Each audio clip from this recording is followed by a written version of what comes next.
This is my post-therapy check-in, April 17th, 2024. I went in today to therapy. I go every week, so I know I haven't been consistent with these, such is my life, but I try to be. I felt the need to share how lately I've been really exhausted. There's been some emotional things going on. My mother ended up in the hospital in emergency surgery. She's in ICU up in Washington State. A very well-known friend of ours, Mayor Rose Powell, passed away, and just a lot going on, and maybe it's just contributing to to being sad. I'm trying not to go into the rabbit hole of sadness, but at least I'm not ruminating and lamenting over and over at how bad it was initially. But I did ask her how come not healing quicker, or how does it hit you? And she's like, it needs to. You need to feel this. You need to go through the painful stuff occasionally. And when it hits you, you have to feel it. And that's how you heal. And that sucks. But my goal is, to feel better and not be stuck. I've stopped being stuck recently, I think, in the last couple months. But realistically,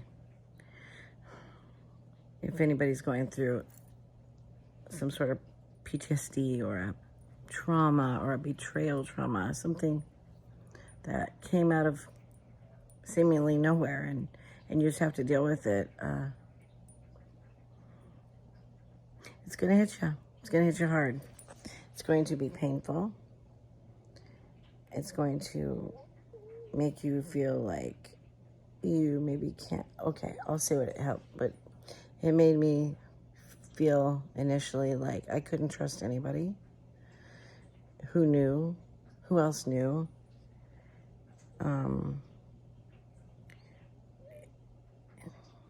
then I think the worst part was hard for me to trust myself and my own decisions. And there's a lot of things I need to make a lot of decisions on right now. I have some business things I need to take care of, and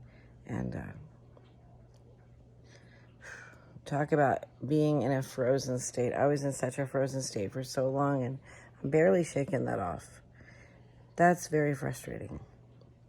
So back to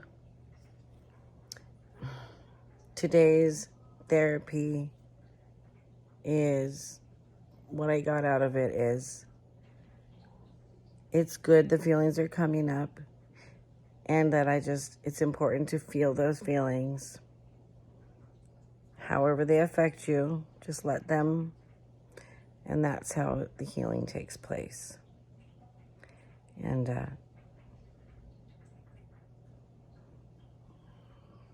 that's the hard part, because they come up sometimes out of nowhere, and then sometimes, your mom ends up in an emergency surgery, and of course I contacted my family,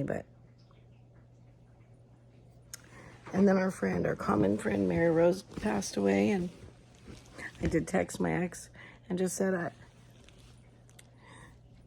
because we were common friends, that I wanted to share that I was sad, and send him a picture that maybe he didn't have, because I did. And I'm not expecting anything by sharing those things, except for just to share them. And but I didn't message him about my mom, because I know he's not the person that I need to share that with. I just need to feel it, and I need to deal with it. So that's what I'm doing. And but it's tough when things come up, and the person you've had for over a decade that is with you and isn't your person, and you just have to deal with it. alone and try to lean on the family and feel. Just feel it. Anyways, that was my post-therapy check-in. I just wanted to check in. I want people to know that if they're going through something, maybe this will help them. I don't know. But I'm trying to be that strong girl. I know I can be a strong woman. But anyways, post-therapy check-in. Thanks for listening if you did.